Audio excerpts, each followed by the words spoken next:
আসসালামু আলাইকুম।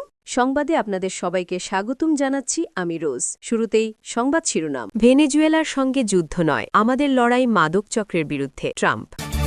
মার্কিন আগ্রাসনের প্রশংসায় মাচাদো, বললেন ট্রাম্প নোবেলের যোগ্য। ভেনেজুয়েলাকে যেন অস্থিতিশীলতার দিকে ঠেলে দেওয়া না হয়, ট্রাম্পকে এরদোয়ানের সতর্কবার্তা।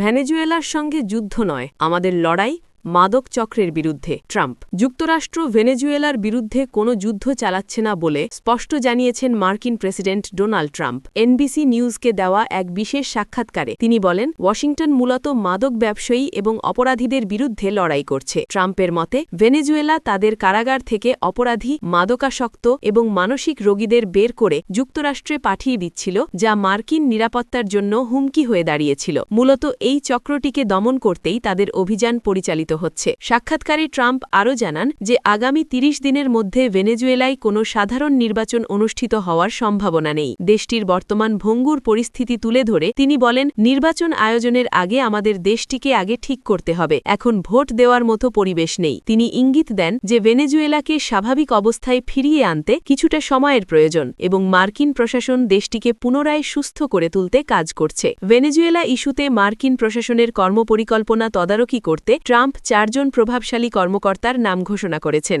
এই দলে রয়েছেন পররাষ্ট্রমন্ত্রী মার্কো রুবিও, যুদ্ধ সচিব প্রতিরক্ষামন্ত্রী পিট হেগসেথ, হোয়াইট হাউসের deputy chief of staff Stephen Miller এবং vice president JD. Vance. Trump বলেন, এই দলের প্রত্যেকেরই নিজ নিজ ক্ষেত্রে বিশেষ দক্ষতা রয়েছে এবং তারা সম্মিলিতভাবে ভেনেজুয়েলার পরিস্থিতি সামাল দেবেন। উল্লেখ্য, গত শনিবার ৩ জানুয়ারি কারাকাসে এক ঝটিকা অভিযানে প্রেসিডেন্ট নিকোলাস মাদুরোকে আটকের পর থেকে ভেনেজুয়েলার নিয়ন্ত্রণ এখন কার্যত যুক্তরাষ্ট্রের। তবে ট্রাম্পের এই আগ্রাসী নীতি নিয়ে আন্তর্জাতিক মহলে মিশ্র প্রতিক্রিয়া দেখা দিয়েছে। একদিকে তিনি ভেনেজুয়েলার তেল সম্পদের ওপর নিয়ন্ত্রণের আগ্রহ প্রকাশ করেছেন, অন্যদিকে দেশটিকে মানবিক ও অবকাঠামোগতভাবে পুনর্গঠনের প্রতিশ্রুতিও দিচ্ছেন।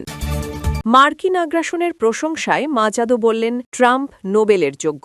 শান্তিতে নোবেল পাওয়ার পর গত অক্টোবরেই তা মার্কিন প্রেসিডেন্ট ডোনাল্ড ট্রাম্পকে উৎসর্গ করেন মারিয়া করিনা মাচাদো। এবার একটি মার্কিন গণমাধ্যমকে দেওয়ার সাক্ষাৎকারে বলেছেন, তিনি বিশ্বাস করেন ডোনাল্ড ট্রাম্প শান্তিতে নোবেল পাওয়ার যোগ্য। ফক্স নিউজের একটি অনুষ্ঠানে সোমবার ভার্চুয়ালি যুক্ত হন মাচাদো। গত মাসে তিনি পুরস্কার নিতে নরওয়েতে যান। এরপর আর ভেনেজুয়েলায় ফেরেননি। অনুষ্ঠানে মাচাদোর কাছে পুরস্কার উৎসর্গের কারণ সম্পর্কে জানতে চাওয়া হয়। জবাবে তিনি বলেন, ওই সময় অর্থাৎ অক্টোবর আমি বিশ্বাস করতাম তিনি এর যোগ্য। বেশিরভাগ মানুষই এখন বলছেন ট্রাম্প গত শনিবার যা করেছেন তা অর্জন করা ছিল অসম্ভব। নিকোলাস মাদুরোকে তুলে নিয়ে যাওয়া ও বিচারের মুখোমুখি করার প্রশংসাও করেছেন মাচাদো। বলেছেন, ভেনেজুয়েলার ইতিহাসে ৩ জানুয়ারি অনন্য হয়ে থাকবে। এটি কেবল ভেনেজুয়েলার মানুষের ভবিষ্যতের জন্য নয়, এটি মানবতার স্বাধীনতার জন্যও বড় পদক্ষেপ। নোবেল পুরস্কার ঘোষণার সময় নরওয়েজিয়ান নোবেল কমিটি মাচাদো সম্পর্কে বলেছিল, তিনি ভেনেজুয়েলার জনগণের দমতান্ত্রিক অধিকার প্রতিষ্ঠায়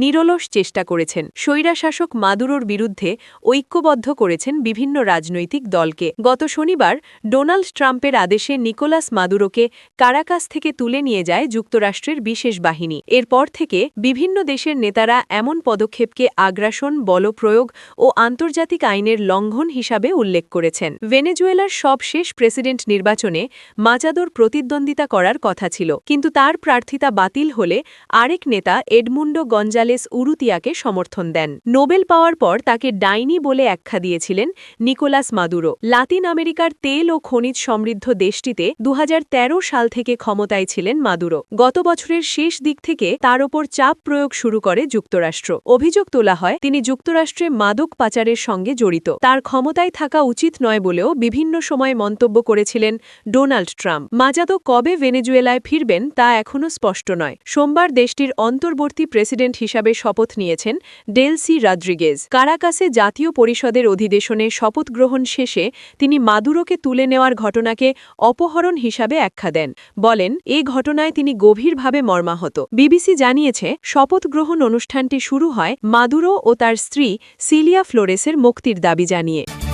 ভেনেজুয়েলাকে যেন অস্থিতিশীলতার দিকে ঠেলে দেওয়া না হয় ট্রাম্পকে এরদোয়ানের সতর্কবার্তা। যুক্তরাষ্ট্রের প্রেসিডেন্ট ডোনাল্ড ট্রাম্পকে এমন আহ্বান জানিয়েছেন তুরস্কের প্রেসিডেন্ট রিসেপ তাইয়েব এরদোয়ান। এক ফোনালাপে তিনি এই কথা বলেন। সোমবার 5 জানুয়ারি মন্ত্রিসভার একটি বৈঠকে এরদোয়ান এ সতর্কবার্তা দেন। মন্ত্রিসভার একটি বৈঠক শেষে এরদোয়ান বলেন, আন্তর্জাতিক আইন লঙ্ঘন করে আমরা এমন কোনো পদক্ষেপ সমর্থন করি না। অন্য দেশের সার্বভৌম অধিকার ক্ষুণ্ণ করা এবং আন্তর্জাতিক আইনকে পদদলিত করা অত্যন্ত ঝুঁকিপূর্ণ পদক্ষেপ, যা বিশ্বজুড়ে গুরুতর জটিলতা সৃষ্টি করতে পারে। এরদোয়ান বলেন, মার্কিন প্রেসিডেন্ট ট্রাম্পের সঙ্গে ফোনালাপে আমি এ বিষয়ে আমাদের দেশের সংবেদনশীলতার কথা স্পষ্টভাবে জানিয়েছি। আমি বিশেষভাবে জোর দিয়ে বলেছি যে ভেনেজুয়েলাকে যেন অস্থিতিশীলতার দিকে ঠেলে দেওয়া না হয়। সরাসরি কারো নাম উল্লেখ না করে মাদুরোকে তুলে নেওয়ার ঘটনাকে দুঃখজনক বলে বর্ণনা করেন এরদোয়ান। এরদোয়ান বলেন, ভেনেজুয়েলা ইস্যুতে আমাদের প্রচেষ্টা তুরস্ক এবং ভেনেজুয়েলার বন্ধুত্বপূর্ণ জনগণের জন্য যা সবচেয়ে ভালো এবং সঠিক তা করার দিকেই নিবদ্ধ। প্রেসিডেন্ট মাদুরো এবং ভেনেজুয়েলার জনগণ বারবার প্রমাণ করেছেন যে তারা আমাদের দেশের অকৃত্রিম বন্ধু। তিনি বলেন, তুরস্ক ভেনেজুয়েলার পাশে থাকবে এবং দেশটির স্বার্থ রক্ষায় প্রয়োজনীয় পদক্ষেপ নেবে। বিভিন্ন খবরে জানা গেছে, গত নভেম্বরে যুক্তরাষ্ট্র মাদুরোকে তুরস্কে নির্বাসনে যাওয়ার প্রস্তাব দিয়েছিল। সোমবার 5 জানুয়ারি ভোরে ট্রাম্পের উপস্থিতিতে এক সংবাদ সম্মেলনে মার্কিন সেনেটর লিন্ডসে গ্রাহাম এ তথ্যের সত্যতা নিশ্চিত করেছেন। উল্লেখ্য, সাবেক মার্কিন ডেমোক্র্যাটিক পার্টির প্রেসিডেন্ট জো বাইডেনের আমলে তুরস্ক এবং যুক্তরাষ্ট্রের সম্পর্কে টানাপোড়েন থাকলেও বর্তমান প্রেসিডেন্ট ট্রাম্পের দ্বিতীয় মেয়াদে তার সঙ্গে এরদোয়ানের বেশ বন্ধুত্বপূর্ণ সম্পর্ক গড়ে উঠেছে। 2016 সাল থেকে এরদোয়ান এবং মাদুরোর মধ্যে ঘনিষ্ঠ সম্পর্ক বজায় রয়েছে। সেই বছর তুরস্কে একটি ব্যর্থ সেনা অভ্যুত্থানের পর মাদুরো নিজে এরদোয়ানকে ফোন করে তার প্রতি সমর্থন জানিয়েছিলেন। তবে সপ্তাহ জুড়ে তুরস্ক সরকারের অবস্থান ছিল কিছুটা নীরব থাকলেও দেশটির পররাষ্ট্র মন্ত্রণালয় থেকে দেওয়া এক সংক্ষিপ্ত বিবৃতিতে শুধু ভেনেজুয়েলার স্থিতিশীলতা বজায় রাখার প্রচেষ্টার প্রতি সমর্থন জানানো হয়। এমনকি সপ্তাহান্তে বেশ কয়েকটি অনুষ্ঠানে জনসম্মুখে কথা বললেও এই বিষয়ে সরাসরি কোনো মন্তব্য করা থেকে বিরত ছিলেন এরদোয়ান। এদিকে নিউ ইয়র্ক টাইমসের এক প্রতিবেদনে ভেনেজুয়েলার এক ঘনিষ্ঠ কর্মকর্তার বরাতে বলা হয়েছে, দেশটিতে মার্কিন হামলায় নিহত ব্যক্তির সংখ্যা বেড়ে 80-তে দাঁড়িয়েছে। তাদের মধ্যে বেসামরিক নাগরিক এবং শিখ সুরক্ষা বাহিনীর সদস্য রয়েছেন।